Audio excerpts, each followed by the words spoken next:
Ask me what you got to ask me. Okay.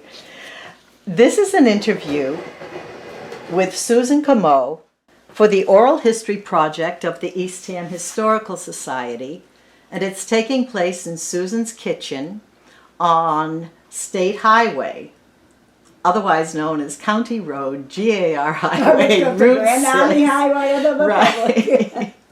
The date is February 28th, 2025, and the interviewer is myself, Marka Daly.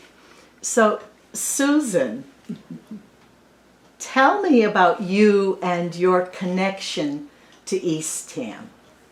Okay. Well, my connection to Eastham, as far as, I guess, the fact I do go back to the Deacon John Doane.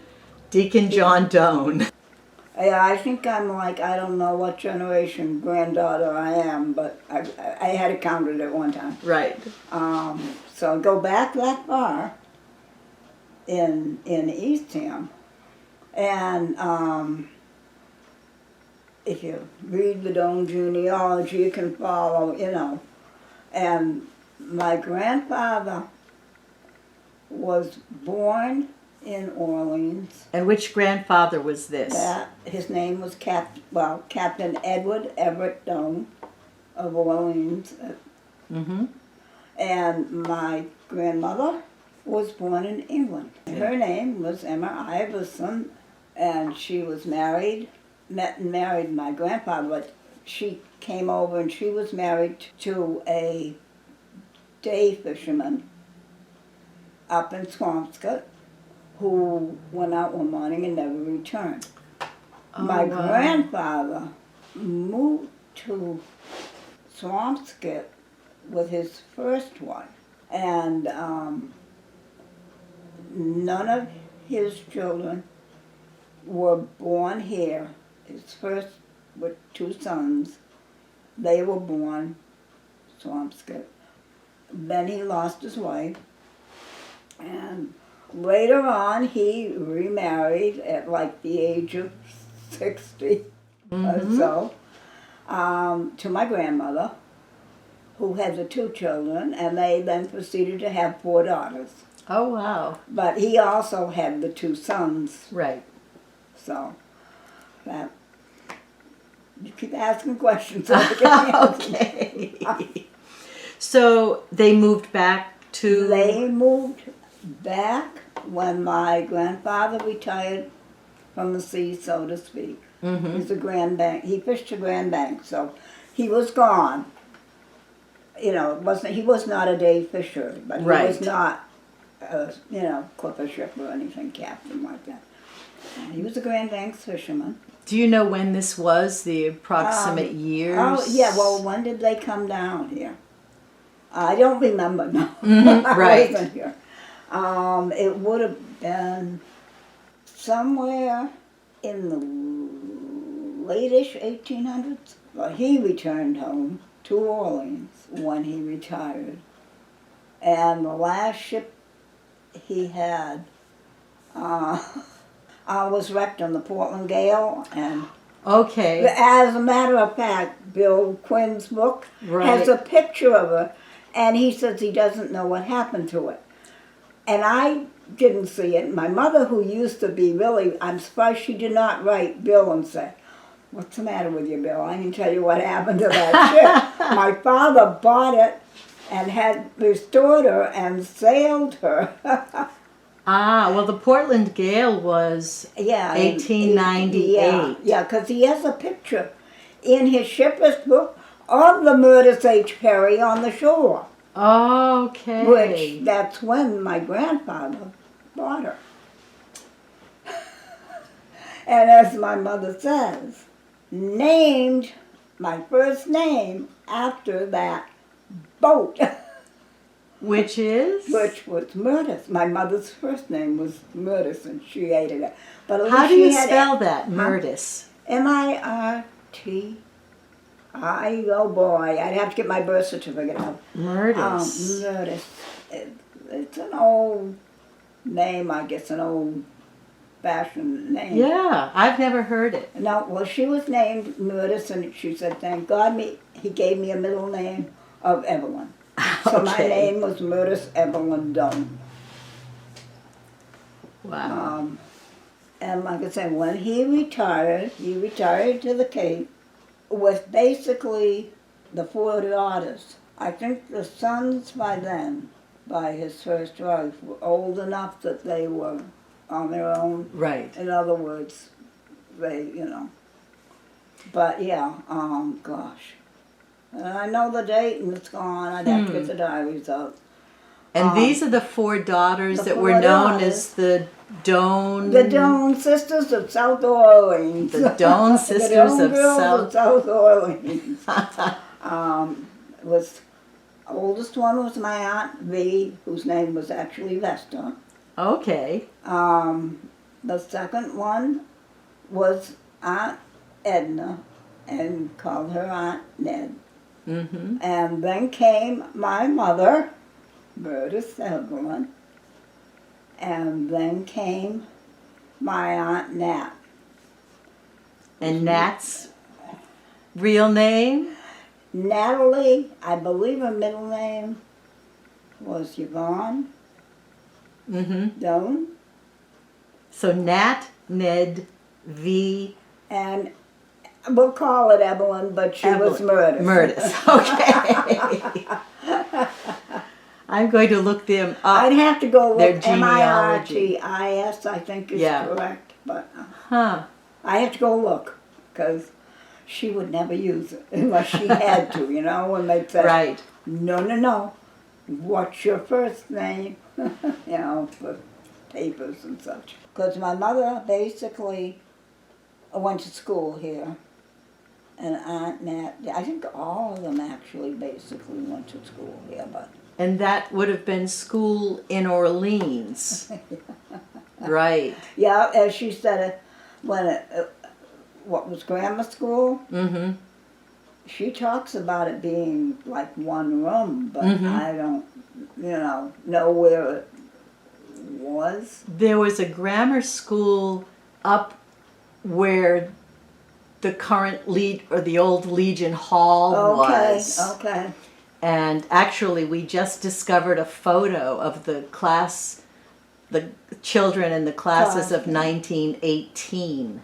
Wow.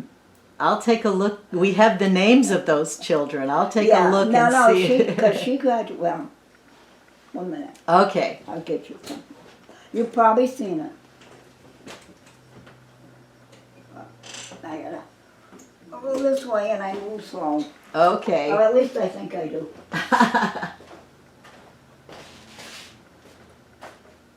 I almost got it out in the mash. I'm sure you've probably seen this. The Washington, Washington D.C. trip. Yes. Oh, I'll take a picture of this Oh, I figure back, of course it's... so that I can put it on the video properly. Okay. Oh, that's lovely. You haven't seen that one? No. Oh, wow. Oh, there's Abbott Knowles. He's a relative. This is fabulous. Actually, had a lot of fun with that. Judy Collins, Mm-hmm. who lived here. She and Pam were the daughters of Bet. Elizabeth was Elizabeth. Elizabeth Collins? Well, she married Lou. She married Lou, who's in this picture. Mm-hmm. And of course my mother's in this picture too, which we kind of laugh about all the time. But yeah, that's my mother, graduating from Orleans High School. Oh, excellent. And like I say, Class of 1922. That's beautiful. Judy, who was Bet's oldest daughter, she said, I said, I don't have all the names, because I have this as a print. I have an original. But she said, I don't have all the names No, she had all the names of the people. I said, I do not have all the names of the people. And she said, well, I do. Oh, wow. And I will send it to you because she had moved off Cape by then. And I said, well, no, we'll trade. I said, my mother happened to write the class prophecy. I will send you a copy of the class prophecy. And she said, good deal. Oh, that's So fabulous. that's how I got all the names, and she got all. Oh, that's the- wonderful. the What a class good story. prophecy. But, you know. But you want to know what I remember. Yeah, well, I want to know, I do how remember did that. you get to East, so you were born in Eastham or No. Orleans? Oh, No, you no. were, okay. I was born in West Roxbury, Hospital for Women and Children, in 1944. So, March 11th. My parents never owned a home, but rented in Belmont. And I grew up in Belmont and graduated from Belmont High School in the class of 1962. But what we did is my mother always, like I say, there's pictures of me as a very young child on my Aunt Bee's lawn in South Orleans. Right. Always when she could, came home to see her two sisters that still lived here, which was my Aunt Bee and my Aunt Nat. Of course. So, Lucky you. I remember, you know, vaguely certain things. Sure. That way. My Aunt Bee eventually married, her first husband was a Delano.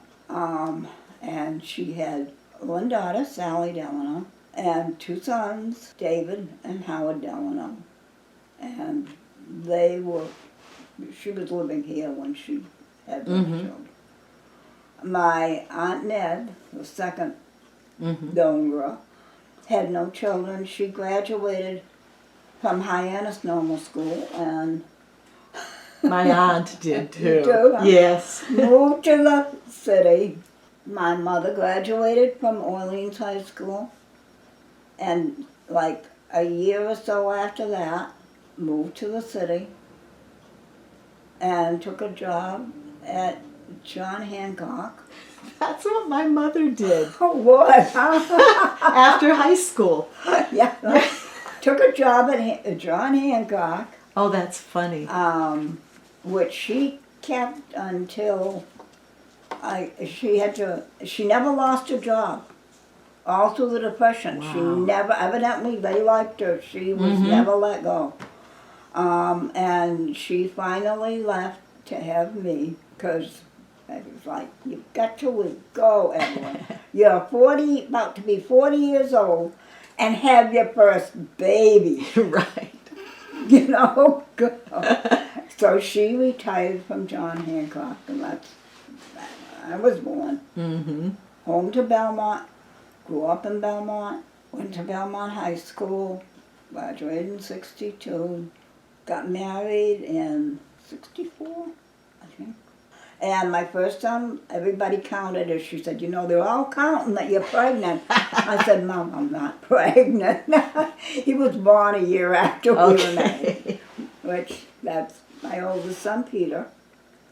My daughter, Lisa, was born the year we bought the cottage, which was 1967.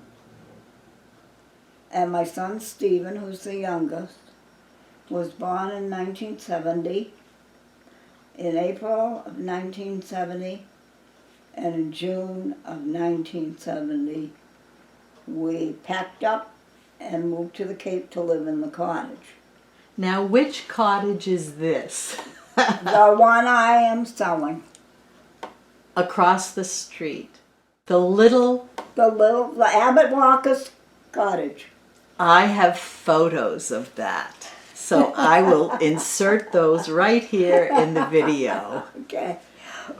I do not have old photos of that. I do. You probably have them when they were But it was I have built. some in the 30s. No, see, only mine go back to when, you know. When you moved here. Yes, yeah, I mean, because, no, actually as a child, but not outside, well, outside photos, but not these, Oh, right. not these kind of shops. Oh, that's beautiful. There it is, right on the water. I shall take photos of these too, but let's see if I can. Oh, there it is. Abbott That Walker's cottage. Is, that big one is taken Whoops. by Bill Quinn, Bill Quinn. I believe, yeah. Peter had it taken, I could ask him, I forget. One I of think Bill, one of the Quinn brothers. There was Warren, Wow. there was Bill, and there was. This one was taken in 1954 Okay. by also Quinn, but it would have perhaps been, did he do aerials, the father? I don't know. I can find that out. Okay, because I know whoever took that wanted to go out to the General Longstreet Mm-hmm. to take photographs, Right. and he said to my Uncle Howard, will you take me out? And that time my Uncle Howard ran a boat out of Rock Harbor by the name of the Squid, and he was a dragger fisherman, a day dragger, not a, out in the bay. And he said, sure, come with me, I'll take you out. And in payment for that, so to speak, thank you, he took Oh, that picture wow. for him and gave it to me. He said, I'm returning, you're taking me to take a picture of the Longstreet. Here you go. And just for the people who are watching this video, the James L. Longstreet is the target ship. I know. And But some people don't. And also, I remember when they were bombing it. Yes, they were still doing that when I was a kid too. But, so. So you moved to this cottage in 1970. Yes, we bought before we were married, my husband and I, who came from families that had never owned a house. Right. Through a family in the church that offered the house to my mother and father. And they said, no, we've been renters, we're going to stay renters that way, And I know if she were going to buy a house, she always wanted it to be down here. Right. And so she said, will you sell it to my daughter and soon-to-be son-in-law? And they said, yes. Wow. So before we were married, we bought a house in Belmont, 52 Waverly Street, for $15,000. That's wonderful. That's where we lived until 2 months after Stephen was born, roughly. Mm-hmm. Because we had bought the cottage in '67 from Stanley and Edna Walker. We were down staying with my folks in one of their cottages. They had 2 cottages. And Right. are still there, obviously, too. And my mom had been up talking to Aunt Edna, and they were getting older. And she said, Aunt Edna, she called Edna, she said, Edna's fed up with cleaning cottages. Because they now had the 3. Sure. Because they got Grandpa Walker's. When he died, they got the girls didn't get any land, I guess, that time. When they died, he died, they got the cottage, because they had the other 2. Right. And I don't know whether they had to pay the estate or not, and same with my Uncle Howard and Aunt Nat. They got the homestead. And at that time. And the homes, now, I call the homestead the Walker Homestead, which is And which one is that? next door. 315. That's Abbott Walker. That's Abbott Walker. That's Abbott Walker, where I knew Abbott Walker at least. You know. Okay, and this home Was for me, was a Collins house. Okay. Because Bet was married to Lou, and they had the two girls, Judy and Pam, and I must have been about 10 or 11 when I sort of caught on in the winter time. Judy had two horses here. Talk about the horses and what you She had did. two horses in what we call a two barn, because she had two stalls in there. They were straight stalls. I had two stalls in there, which are small boxes like pony stalls. And I was a horse crazy kid, of like 10 years old or so, I guess. And I'd always disappear when we were here in the wintertime. Horace Eldridge, he ran a summer camp. And Judy's two horses he had in the summertime. And she had them in the winter. Now, I don't know who's actually owned the two horses. Right. But she took them in the winter, but she couldn't keep them in the winter, which was great because Hollis needed them for his camp. Right. And she couldn't because they would go down on the beach. I don't know whose gunning camp they went to. It was a gunning camp. But they would go in the summertime. Bet and the girls would go to the beach. And I remember going there, but I don't have pictures. I don't have, you know. And it was like you go out one door and you're on the ocean, sort of. And you went out the other, you sort of were on the bay type situation. I don't know that it was on the Eastham or Orleans Nauset.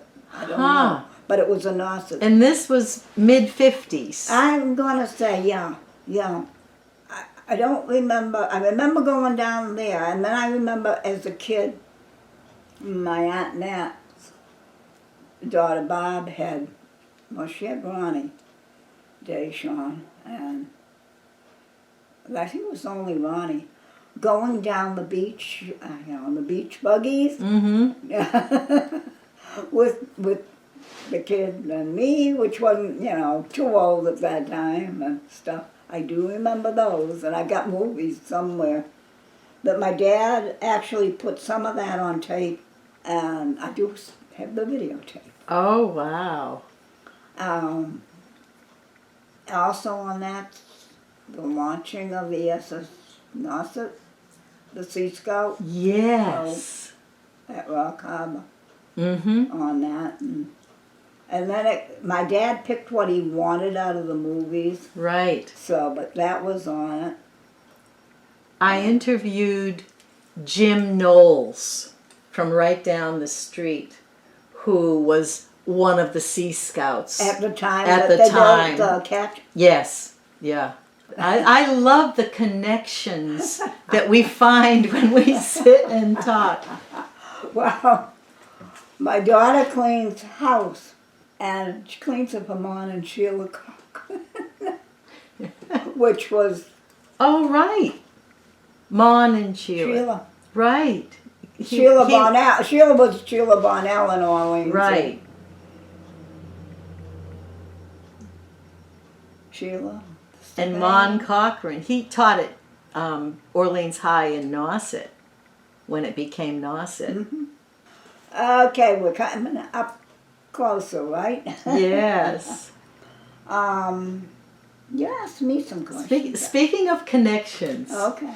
tell me about Fred Jewell, who was one of the founding members. He was the man behind the Historical Society. I did not really know him. Right, but you have a story about well, my mother, and my Aunt Nat, because he was the one who roped them into doing the Swift Daily. Right, okay. So they knew him, but yet my aunt, I think, Nat probably, they may have been members, Mm-hmm. but my mother never was. But Right.